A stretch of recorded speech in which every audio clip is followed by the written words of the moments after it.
बाल कच्ची है। जब वो बाबरा इंजीनियरिंग वाले का लड़का होता लिए है ताबे में? कितने दिन से ताबे में लिए है? अभी मैं 2 साल से ही कर रहा हूँ। 2 साल से। क्या टेंशन मत लो।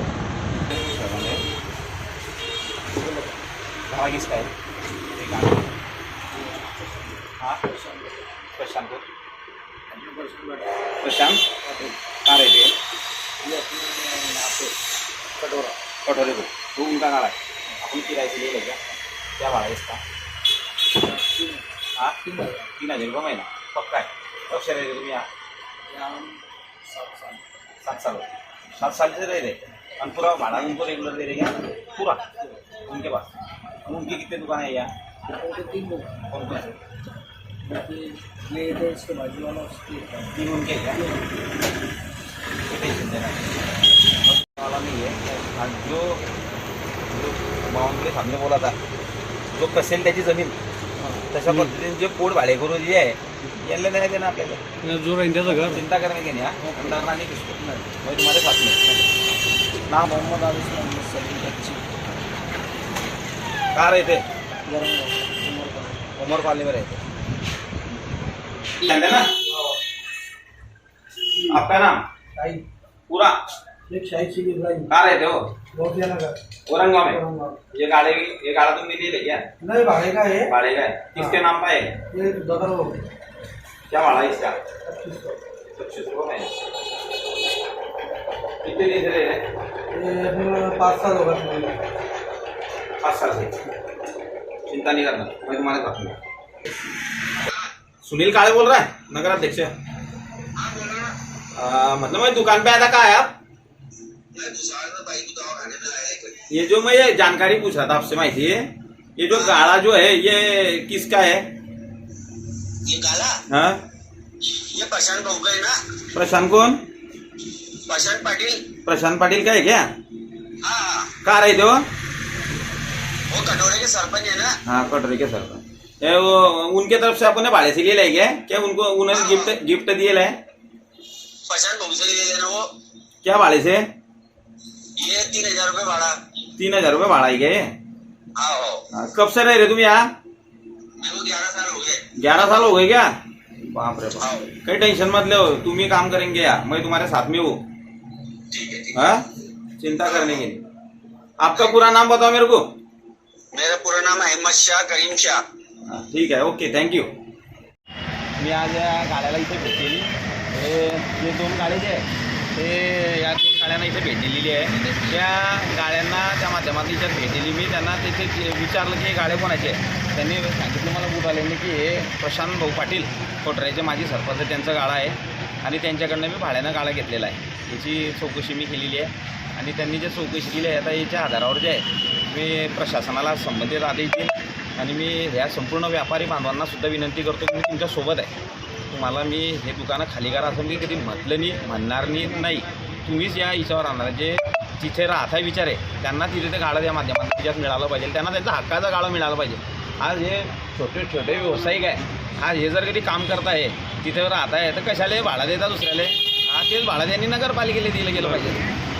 नगरपालिकेचं जर कधी नगरपालिकेत 10 वर्ष झाले जर कधी भाडं जर कधी येत नसेल या गाड्याचं तर मग हे गाडे जे आहे जे गाड्या राहता म्हणजे ते सन्माननीय महसूल मंत्री महोदयांनी सांगितलं होतं कसेल त्याची जमीन तसे पोट भाडेकरू जो आहे तो राहतो हिच्यावर ते त्याला कसा लाभ त्या माध्यमातून देता येईल यासाठीचे आमचे प्रयत्न त्या माध्यमातून असेल सूचना मी प्रशासनाला देईन। योग्य ते नियमानुसार काय होते ते पाहू मी सर्व व्यापारी बंधूंना विनंती करतो की तुम्ही कोणत्याही भूलथापाला इथे बळी पडू नका। कोणाचं हे ढोंगीचे पुढारी आहे ते इथे तुम्हाला विविध प्रकारच्या फुसवून तुम्हाला तुमचं नुकसान कसं होईल यासाठी ते परावृत्त करताय। त्याच्यात तुम्ही त्यांच्यामध्ये ते हिच्यामध्ये येत आहे आणि ते सांगताय की बा तुम्हाला उठवणार आहे विटणार आहे। आजपर्यंत तर माझी काही इच्छा नाही आहे कोणाला इथं उठवायची। जे आपले मागचे झोपडपट्टीधारक माझे बांधव आहे यांनाही मी विनंती करणार आहे की तुम्हाला कोणत्याही प्रकारचं उठवायचं काम माझ्या जिंदगीत मी पाप करणार नाही आहे। रोजगारांना बेरोजगार करणार नाही आणि सामान्य जनतेला बेघर करणार नाही। जे बेघर आहे त्यांना घर देणार आहे, जे बेरोजगार आहे त्यांना रोजगार देणार आहे। हे काम मी त्या माध्यमातून याच्यामध्ये करणार आहे आणि कोणी तुम्ही भूलथापाला बळी पडू नका। कोण काय सांगते की मला काल तिथे आणलं सांगितलं की मोर्चाला नगराध्यक्षांनी पाठ फिरवली आणि असे सन्माननीय व्यापारी संघटनेचे अध्यक्ष तथा शिवसेनेचे नेते हे तिथे सर्व नागरिकांना सांगताय की नगराध्यक्ष आले नाही, त्यामुळे आमची नाराजी झाली. पण माननीय विलासजी मुळे साहेबांना मी विनंती करणार आहे की मी कालही तुमचा आदर करत होतो, आजही करतो, उद्याही करेल, कारण की तुम्ही शिवसेनेचे नेते आहे. तुम्ही नेत्यासारखं जर कधी वागलं तर मला असं वाटतं आमच्यासारखा कार्यकर्तासुद्धा तुमचं आदेशाचं पालन त्या माध्यमातून याच्यामध्ये करेल. त्यासाठी आपण सर्व व्यापारी बंधूंना मी विनंती करणार आहे की कोणाच्याही भूलतापाला तुम्ही बळी पडू नका. तुम्हाला कुठेही मी बेघर त्या माध्यमातून होऊ देणार नाही आहे. जे आहे ते आहे. आता आमचं म्हणणं एकच होतं की तुम्ही हे व्यापारी धारक आहे, गाळेधारक आहे, या गाळेधारकांना तिथे त्यांचं रिन्युअल करणं, जो करार जो आहे ग्रामपंचायत काळातला तुम्हीच घ्या. ते तुम्हाला काही आम्ही आठवत नाही आहे, तुम्हीच ते घ्या.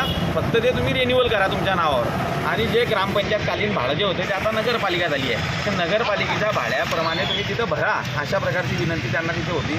शेवटी जनता आहे, जनता जे करीन ते मान्य आहे. मी जनतेतनं निवडून आलेलो नगराध्यक्ष आहे, त्याकरता मला जनतेचं हित पाहायचं आहे, व्यापाऱ्याचं हित पाहायचं आहे. त्याकरता मी व्यापारी बंधूंना विनंती करतो की अशा ढोंगी पुढाऱ्याच्या नांदी लागून आपलं स्वतःचं नुकसान करून घेऊ नका. मी तुमच्यासोबत मी कालीच कावाही सांगतो, मी काली होतो, आधी होतो आणि उद्या आहे. काल जर तुम्ही मला जर सूचना दिली असती की आम्ही नगरपालिकेत मोर्चा घेऊन येतो आहे, तर मी त्या सूचनेचं पालनसुद्धा किंवा तुम्ही माझ्याकडे आले असतं मी तुमचं स्वागत केलं असतं. आणि मी कालही परवा मी दिलीप निंबाळकरांना इथं सांगितलं की दिलीप भाऊ, मी तुमचं कोणाचंही नुकसान करणार नाही आहे. तुमचे जे गाळे आहे, तुम्ही जे राहत आहे त्यांनाच ते तिथं रिन्यू केलं पाहिजे.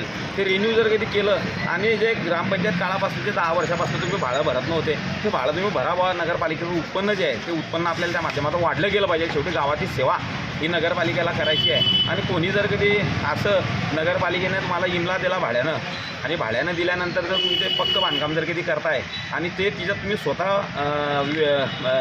तुम्ही स्वतः दुकानदारीनी करताय, तुम्ही दुसऱ्याला दुकान दिलेलं आहे, म्हणजे हे भाडं तुम्ही त्यांच्याकडनं 3,000 रुपये वसूल इथे करताय.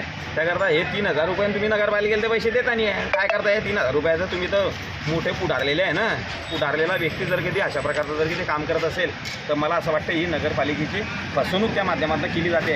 आणि तिथे येऊन सण मोर्चे आणा, राजकारण करता तिथे येऊन सण मोर्चे आणा. आता तुम्ही कटोऱ्याचे माजी सरपंच आहे, महाराष्ट्र राज्याचे वस्त्रोद्योग मंत्र्याचे राईट हँड आहे, राईट हँड आणि लेफ्ट हँड आहे. तुम्ही जर कधी असं जर कधी काम जर कधी करत असाल तर मला असं वाटतं हे त्या मंत्री महोदयांची सुद्धा फसवणूक त्या माध्यमातून तिच्यामध्ये होते आहे. त्याकरता मी सर्व व्यापाऱ्यांना विनंती करणार आहे की चर्चेतून मार्ग निघतो. चर्चा ही शेवटी बाबासाहेब आंबेडकरांनी सांगितलं आहे की आपण चर्चेतून जर कधी मार्ग जर कधी निघत असेल तर हे गाव तुमचं आहे, नगरपालिकासुद्धा तुमची आहे. काही गरज नाही नगरपालिकेवर मोर्चा आणायची. ही जर कधी आपण प्राथमिक स्वरूपात मी तेच सांगतो आहे ना की जागा नगरपालिकेची मालकीची जागा आहे. त्या मालकीच्या जागेवर तुम्हाला तिथे तुम्ही करार केला पाहिजे ग्रामपंचायत काळात. तो करार आपल्याला पुनर्जीवित तो करार करायचा आहे.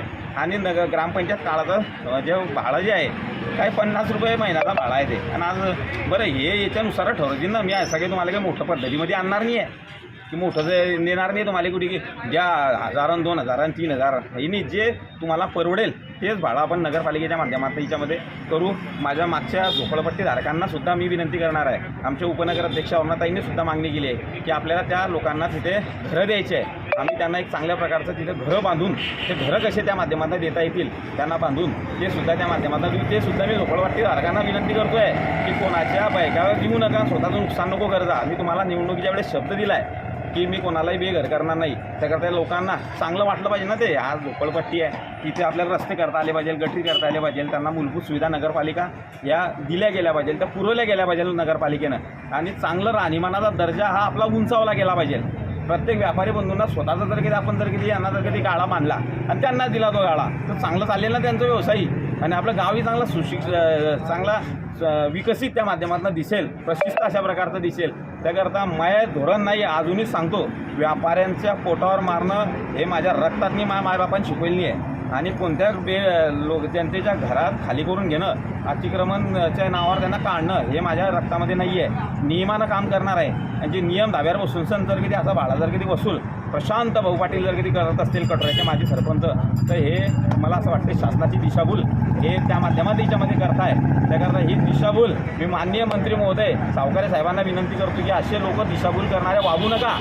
यांना वागवल्यामुळे आज तुमची जे प्रतिमा जी आहे त्या प्रतिमेला कुठेतरी हेच पोहोचण्याचं काम त्या माध्यमातून हे लोक जर कधी करत असेल असं तर ते मग तुम्ही सांगितलं का त्यांना मोर्चा आणायला? ते मोर्चा आणतात. मोर्चा आणणं कशासाठी? फक्त सुनील काळेच्या विरुद्ध रोष तयार झाला पाहिजे गावामध्ये आणि तो कशाही पद्धतीत नालायक आहे हे सिद्ध करणं एवढंच काम जर कधी प्रशांत पाटील हे जर कधी करत असतील त्यांचे सहकारी, तर मला असं वाटते की हे अत्यंत चुकीचं आहे. आणि या प्रवृत्तीच्या विरोधात मी आता कालपासनं त्या माध्यमातून उतरलो आहे. आजपर्यंत मी सर्व सहन करून घेतलं. आता याच्या पुढे जे अनियमित कामं जे आहे, अनाधिकृत कामं जे आहे ते त्या माध्यमातून मी कदापि सहन करणार नाही. आणि अनाधिकृत कामं जे आहे हे कामं जर कधी याच्या पाठीमागे जर कधी कोणी त्याला पाठीशी घालत असेल तर त्याचासुद्धा उजाळा जो आहे तो मी केल्याशिवाय राहणार नाही. शेवटी मला माझ्या गावाचं हित महत्त्वाचं आहे. माझ्या गावाची जनता जी आहे 60,000 जनता जी आहे ते माझं हित आहे. त्यांचं हित, त्यांना सेवा देणं हे हित त्या माध्यमातून माझं आहे. आणि त्या लोकांनीच मला त्या खुर्चीवर बसवलं आहे. त्याकरता त्या खुर्चीच्या माध्यमातून, त्या पदाच्या माध्यमातून लोकांना न्याय दिला गेला पाहिजे. एक चांगल्या प्रकारची बाजारपेठ झाली पाहिजे की नाही बाजारपेठ आहे. आज हे मोठी बाजारपेठ जर कधी झाली तर या व्यापाऱ्यांना काम मिळेल ना. काल जे फिरताय बिचारे त्यांना काम मिळेल. तालुका झाला पाहिजे त्यासाठी आपला आमचा लढा सुरू आहे. आणि या लढ्यात जर कधी काही करंटे जर कधी अडथळा आणत असतील तर त्याचासुद्धा आम्ही जो बुरखा जो आहे तो मी आता फाडल्याशिवाय त्या माध्यमातून राहणार नाही आहे. हे दिशाभूल करण्याचा कार्यक्रम चालू आहे फक्त बसा. हे दिशाभूल हा पर्दाफाश हा केल्याशिवाय राहणार नाही. एवढीच विनंती मी गावकऱ्यांच्या वतीनं सर्व व्यापारी बंधूंना करतो. कोणाच्याही बैकाव्यात येऊ नका. ढोंगी पुढाऱ्यांच्या नांदी लागून स्वतःचं नुकसान करून घेऊ नका. तुमचं नुकसान मी होऊ देणार नाही आहे. चर्चेतून मार्ग काढू आणि बेघरांनासुद्धा घरं देऊ अशा प्रकारचं आश्वासन काय देवेंद्र भाऊंचं सरकार आहे, गिरीश भाऊंचं सरकार आहे. आणि महसूल मंत्र्यांनी दिलेला आदेश जो आहे तो आदेश आपल्याला फॉलो करायचा आहे. जे नियमाच्या बाहेर कामं करतील त्यांना शासन झालंच पाहिजे. तो कोणीही असो, मग तो रुस्तम का असो ना.